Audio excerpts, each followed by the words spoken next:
साल था 2005। जगह सैन डिएगो का एक घर, जहां बाथटब में बैठे एक लड़के के दिमाग में बस एक ही सवाल था, मैं ये क्यों कर रहा हूं। उस लड़के के पैरों की चमड़ी फट चुकी थी, कई हड्डियां टूट चुकी थी, पेशाब से खून आ रहा था, पेट में खाना तक नहीं टिक रहा था और शरीर पूरी तरह से जवाब दे चुका था, क्योंकि पिछले 19 घंटों में वो लड़का 160 किलोमीटर लंबी अल्ट्रा मैराथन दौड़ चुका था। उसी रेस का हिस्सा बने जेसी इट्जर बताते हैं कि वो रेस एक रिले फॉर्मेट में थी, यानी कि आप 1 मील दौड़ो, फिर आपका दूसरा टीममेट 1 मील दौड़ेगा और फिर तीसरा। और ऐसे मैं अपने 4 टीममेट्स के साथ में वहां गया था, जबकि डेविड वो वहां पे अकेला आया था। और जब हमने उस बंदे को 19 घंटों तक बिना रुके दौड़ते हुए देखा तो हमारी हालत पतली हो गई। एक इंसान इतना टफ कैसे हो सकता है कि वो बिना रुके पूरा दिन दौड़ता रहे। और हैरानी की बात तो यह है कि ये वही डेविड गॉगिंस था जो 5 साल पहले दुनिया के सबसे बड़े लूजर्स में से एक था। उसका वजन 150 किलोग्राम था, उसके दिल में छेद था, वो एक छोटे से रेस्टोरेंट में कॉकरोच मारने की नौकरी करता था।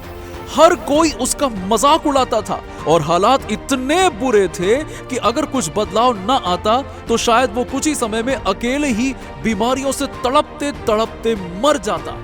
उस वक्त वो लड़का एक ऐसे सीवियर डिप्रेशन का शिकार हो चुका था जिसमें अक्सर लोग गलत कदम उठा लेते हैं, लेकिन फिर उसके साथ एक ऐसी घटना हुई जिससे सिर्फ 1 साल में उसकी जिंदगी बदल गई और वो बन गया दुनिया का सबसे टफेस्ट मैन अलाइव। आज हम जानेंगे डेविड गॉगिंस के जिंदगी के उसी लाइफ चेंजिंग ईयर के बारे में जब उन्होंने अपने डिसिप्लिन, विल पावर और मेंटल टफनेस से ऐसी अचीवमेंट्स की जो एक आम इंसान के बस की बात ही नहीं है। साथ ही जानेंगे वो सीक्रेट्स जिन्हें अपनाकर आप भी डेविड की तरह मेंटली टफ बन सकते हो। लेकिन उससे पहले अगर आप भी अपनी लाइफ में आगे बढ़ना चाहते हो तो इस वीडियो को लाइक करने के साथ ही साथ लाइफ मोटिवेट टीवी चैनल को सब्सक्राइब जरूर कर दीजिएगा, क्योंकि इस सफर में हम बनेंगे आपके साथी। वो साल जब डेविड गॉगिंस की जिंदगी बदल गई, साल 1999। 24 साल के डेविड की हालत बहुत बुरी थी। उस दौर में अमेरिका में ब्लैक अमेरिकन के साथ बहुत भेदभाव किया जाता था और अपने साथ हुए रेसिज्म के कई हादसों की वजह से डेविड ने दुनिया को अपना दुश्मन मान लिया था। वो अपनी सेफ्टी के लिए बुरी संगत में पड़ गए, चरस गांजा फूकने लगे, वो पेट पालने के लिए रेस्टोरेंट में कॉकरोच मारने की नौकरी करते थे और सीवियर डिप्रेशन में चले गए थे। हर दिन तड़पना, वही रोना, वही किस्मत को दोष देना। लेकिन एक दिन डेविड सोफे पर लेटकर टीवी देख रहे थे, तभी उनके सामने शुरू हुई अमेरिकन नेवी सील ऑफिसर्स की एक डॉक्यूमेंट्री, जिसे देखकर डेविड के मन में भी नेवी ऑफिसर बनने का सपना जाग उठा। लेकिन लिटरली रियलिटी में वो 150 किलो वजनी, अनफिट, नशेड़ी और तनाव में डूबे ऐसे हारे हुए इंसान थे जिसकी हकीकत नेवी सील ट्रेनिंग ज्वाइन करने से भी कोसों दूर थी। लेकिन उस दिन डेविड ने नेवी सील ज्वाइन करने की जिद पकड़ ली और अगली सुबह वो 5 बजे उठकर दौड़ने निकल गए।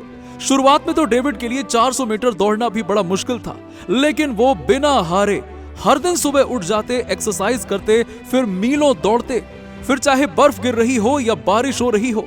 खुद को फिट बनाने की इस जिद में डेविड ने नशा करना छोड़ दिया और डाइट को भी इतना हेल्दी बना लिया कि धीरे धीरे उनका स्टैमिना बढ़ने लगा, हेल्थ ठीक होने लगी और 3 महीने में ही इस बंदे ने अपना 50 किलो वजन कम कर लिया और उन्हें नेवी सील ट्रेनिंग में एडमिशन मिल गया। एकेडमी में डेविड 95 किलो के ठीक ठाक फिट स्टूडेंट थे, लेकिन उन्हें स्विमिंग नहीं आती थी। मगर यहां भी उन्होंने हार नहीं मानी और महीनों तक रोजाना अपनी ट्रेनिंग के अलावा 4 से 5 घंटे स्विमिंग करने लगे और एकेडमी के सबसे बेस्ट स्विमर्स में से एक माने गए। 6 महीने तक बहुत हार्ड ट्रेनिंग हुई और कहा जाता है कि नेवी सील ऑफिसर की ट्रेनिंग एक यूएसए आर्मी ऑफिसर से 5 गुना ज्यादा कठिन होती है, जिसे कई बच्चे तो आधे में ही छोड़कर भाग जाते हैं। लेकिन डेविड आखिर तक डटे रहे। लेकिन जब मेडिकल चेकअप की बारी आई तो उन्हें निमोनिया और कई स्ट्रेस फ्रैक्चर्स भी हो गए थे। इसीलिए सेलेक्टर्स ने अनफिट कहकर उन्हें फिर से ट्रेनिंग की बिगिनिंग में भेज दिया। ये बहुत बड़ा झटका था, लेकिन डेविड ने फिर से 6 महीने की ट्रेनिंग ली और इस बार ट्रेनिंग के आखिरी हफ्ते में उनका घुटना टूट गया, जिस वजह से वो फिर से अनफिट हो गए और उन्हें वापस से भेज दिया गया। लेकिन डेविड ने तीसरी बार भी ट्रेनिंग की और इस बार वो ट्रेनिंग के बीच में अचानक से गिरकर बेहोश हो गए और मेडिकल चेकअप में एक ऐसी बीमारी निकली जिसने इस बंदे को अंदर तक तोड़ दिया। दरअसल डेविड को सिकल सेल्स नामक एक रेयर हार्ट कंडीशन थी, जिसमें ज्यादा फिजिकल स्ट्रेस लेने से उन्हें हार्ट अटैक भी आ सकता था। इसीलिए उनके इंस्ट्रक्टर्स ने आगे ट्रेनिंग जारी रखने का फैसला डेविड के ऊपर छोड़ दिया। तभी डेविड ने कहा कि या तो मैं जीतूंगा या मैं मरूंगा, और उन्होंने अपनी ट्रेनिंग जारी रखी। और इस तरह से 18 महीनों तक नेवी सील की ट्रेनिंग लेने के बाद आखिरकार डेविड बन गए United States Navy SEAL officer. जी हां, ये वही शख्स था जो 2 साल पहले दुनिया के सबसे अनफिट लोगों में था, लेकिन आज वो टफेस्ट मैन बन चुका था। और उनकी सक्सेस की सबसे बड़ी वजह थी जिद, उनकी जिद। डेविड कहते हैं कि जीवन में सब कुछ दिमाग का खेल है। जब हम अपने जीवन की छोटी बड़ी चुनौतियों में फंस जाते हैं तो ये भूल जाते हैं कि दर्द चाहे कितना भी बुरा क्यों ना हो, यातनाएं कितनी भी भयानक क्यों ना हो, वो सब चीजें खत्म हो जाती हैं जब आप एक जिद लेकर चलते हो। यानी ये जो बहाने, जो डर है, वो सब हमारे अंदर है। इसलिए दिमाग को अपने कंट्रोल में लो और तुम हर वो काम कर लोगे जो तुमने कभी सोचा भी नहीं होगा। अब यहां सोचने वाली बात यह है कि जिद तो हम सभी में है। हम भी मोटिवेट होकर कई बार कुछ हासिल करने का प्लान बनाते हैं और कुछ दिन काम भी करते हैं, लेकिन फिर हमारा मोटिवेशन खत्म हो जाता है और हम उसे वहीं छोड़ देते हैं। तो फिर डेविड ने ऐसा क्या किया कि वो बिना रुके 2 सालों तक दिन में 16 से 20 घंटे अपने सपने को हकीकत बनाने के लिए काम करते रहे।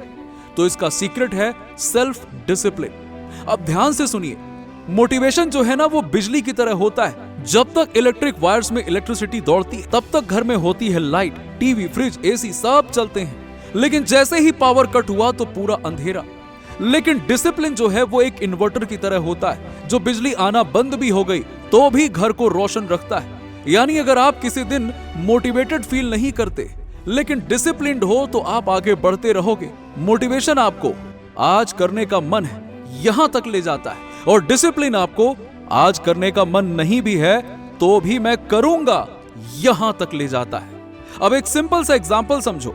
मान लो कि आपको सुबह 5 बजे उठकर दौड़ना है। मोटिवेशन आज उठा देगा, शायद कल भी उठा देगा, परसों भी, लेकिन तीसरे चौथे दिन के बाद थोड़ी थकान होगी, बाहर ठंडक होगी, या दिमाग कहेगा कि आज आराम कर ले भाई, बस बहुत हो गया, तो बस मोटिवेशन वहीं फिनिश हो जाता है और यही एक नॉर्मल इंसान की जर्नी खत्म हो जाती है। लेकिन डिसिप्लिन जो है वो ना तो किसी सिचुएशन पर डिपेंड करता है, ना मूड पर, और ना ही आसपास के हालातों पर। डिसिप्लिन आपको बारिश में भी अपनी रनिंग पूरी करवाएगा। डिसिप्लिन आपको रात में सिर्फ 2 घंटे सोने के बाद भी सुबह 5 बजे उठा देगा। और डिसिप्लिन आपको मोटिवेशन की तरह कुछ ही दिनों में हार नहीं मानने देगा। लेकिन अब सवाल ये आता है कि भाई ये डिसिप्लिन आता कहां से है? तो सेल्फ डिसिप्लिन कोई जन्मजात टैलेंट नहीं होता, बल्कि एक स्किल होती है जिसे एक मसल की तरह रोज ट्रेन करना पड़ता है। गोगिंस ने इसे सिंपल तरीके से बिल्ड किया, छोटी छोटी अनकंफर्टेबल चीजें करके, जैसे ठंड में उठना, बिना बहाने वर्कआउट करना, फोन दूर रखकर पढ़ना, एक एक्स्ट्रा माइल दौड़ना, या दिन में एक छोटी हार्ड चीज कंपलसरी रख लेना। इन छोटे छोटे विन से दिमाग को हर दिन एक सिग्नल मिलता है कि मैं अपने माइंड का मालिक हूं, उसके भावनाओं का गुलाम नहीं। धीरे धीरे यही छोटे छोटे डिसीजंस आपके अंदर एक ऐसा डिसिप्लिन्ड मॉन्स्टर बना देते हैं जो काम तब भी करता है जब पूरा शरीर ना बोल रहा हो। यही वजह है कि गोगिंस पर मोटिवेशन का कोई असर नहीं पड़ा। वो अपनी लाइफ को सिर्फ डिसिप्लिन पर चला रहा था और उसी डिसिप्लिन ने उसे दुनिया का टफेस्ट मैन बना दिया। डिसिप्लिन की पावर कितनी ज्यादा है वो मैं आपको कुछ इंडियन अचीवर्स के एग्जाम्पल से भी बताता हूं। दशरथ मांझी, जिन्हें लोगों ने कहा था कि ये तो पागल है, एक छैनी और हथौड़े से भला कोई पहाड़ तोड़ सकता है क्या? मगर इस बंदे ने 22 साल तक, जी हां 22 साल तक रोज हर मौसम में इतने बड़े पहाड़ को चोटें मारना जारी रखा और अपने डिसिप्लिन और पक्के इरादे से पहाड़ को तोड़कर रास्ता बना दिया। मिल्खा सिंह, शरीर पसीने से लथपथ हो जाए या पैरों से खून निकले, बारिश हो या ठंड, रोज दौड़ना ही है, और दौड़ते दौड़ते वो बन गए हमारे फ्लाइंग सिख। आपके पापा, दादा या रिश्तेदार, हम सब की फैमिली में कोई ऐसा मेंबर होता ही है जिनकी अपनी दुकान होती है और वो हमेशा एक फिक्स टाइम पर दुकान खोलते ही हैं, फिर चाहे छुट्टी करने का मन ही क्यों ना करे, लेकिन वो अपना रूटीन कभी नहीं छोड़ते। और ये भी सेल्फ डिसिप्लिन का ही एक एग्जाम्पल है। इसीलिए डिसिप्लिन्ड बनिए और फिर आपको अनस्टॉपेबल होने से कोई नहीं रोक पाएगा। The 40% rule. डेविड गोगिंस लगातार 17 घंटों में 4030 पुलअप्स करने का वर्ल्ड रिकॉर्ड बना चुके हैं। 60 प्लस अल्ट्रा मैराथन दौड़ चुके हैं। अपनी लाइफ की फर्स्ट 100 माइल यानी कि 160 किलोमीटर की रेस तो उन्होंने बिना ट्रेनिंग के 19 घंटे में ही खत्म कर दी थी। वो 18 महीने तक नेवी सील्स की नर्क जैसी ट्रेनिंग के बाद भी नहीं टूटे। लेकिन कैसे हुआ ये सब? एक इंसान इतना ज्यादा टफ कैसे हो सकता है? तो इसके लिए डेविड फॉलो करते हैं द 40% रूल। उनका कहना है कि जब आप सोचते हैं कि आप कर चुके हैं तो आप अपने शरीर की क्षमता से केवल 40% पर ही होते हैं, यानी कि आप खुद को और ज्यादा पुश कर सकते हैं। जब डेविड अल्ट्रा मैराथन में रनिंग करते थे और उनकी बॉडी हार मान जाती थी तो वो खुद से कहते थे कि तेरी बॉडी में अभी भी 60% और भागने की कैपेसिटी है, तू इसे पुश कर। और वो ये सिर्फ मन बहलाने के लिए नहीं कहते थे, बल्कि दिल से इस सोच को हकीकत मानते थे। इसीलिए उनका दिमाग भी उसी तरह रिएक्ट करता था और वो खुद को पुश करके रेस कंप्लीट करते थे। हमारा माइंड ना थोड़ा सा भी डिस्कंफर्ट आए तो फियर मोड में चला जाता है और हमें आगे बढ़ने से रोकने के हजारों बहाने देने लगता है। लेकिन असल में हम जितना डरते हैं, मुश्किल उतनी खतरनाक नहीं होती। हमारे अंदर अब भी काफी पोटेंशियल बचा है और जब हम खुद को थोड़ा सा भी पुश करते हैं ना, तो माइंड फिर से एक्टिव मोड में आ जाता है और हम अपनी असली काबिलियत तक पहुंच पाते हैं। The accountability mirror. किसी ने क्या खूब कहा है कि हम पूरी दुनिया से झूठ बोल सकते हैं लेकिन खुद से नहीं। और इसी सच को अपनाते हुए डेविड ने ऐसा काम करना शुरू कर दिया जिससे ज्यादातर लोग डरते हैं। आईने के सामने सच बोलना, यही है उनका अकाउंटेबिलिटी मिरर। एक ऐसा मिरर जहां वो हर सुबह अपने आप को, अपनी हालात को, अपनी कमजोरियों को बिना किसी झूठ के देखते थे। जब दुनिया उन्हें मोटा, लूजर, फेलियर कहती थी तो गोगिंस उस मिरर के सामने खड़े होकर कहते थे कि हाँ, मैं लूजर हूं, लेकिन मैं ऐसा मरूंगा नहीं।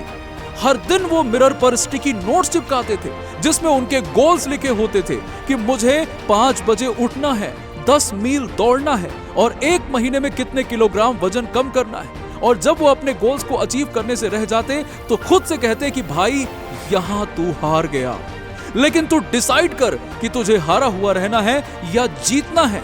अकाउंटेबिलिटी मिरर ने गोगिंस को 3 चीजें सिखाई। पहली, खुद से झूठ मत बोलो। दूसरी, जिस कमजोरी को पहचानते हो उसे अगले ही दिन खत्म करो, किल कर दो उसको। तीसरी, कोई और आपका हीरो नहीं है, आप खुद अपने हीरो बनोगे जब आप डिनायल यानी कि इनकार करने से बाहर आकर सच को अपनाओगे और अपनी गलतियां सुधारोगे। अगर कोई सच में समझना चाहता है कि उन्होंने ये सब कैसे किया तो उनकी 2 किताबें, कांट हर्ट मी और नेवर फिनिश्ड, सिर्फ किताबें नहीं, उनकी जिंदगी की उन लड़ाइयों का आईना है जो ये याद दिलाती हैं कि उनकी कहानी शुरू वहीं हुई जहां ज्यादातर लोग हार मान लेते हैं और आज भी खत्म नहीं हुई है।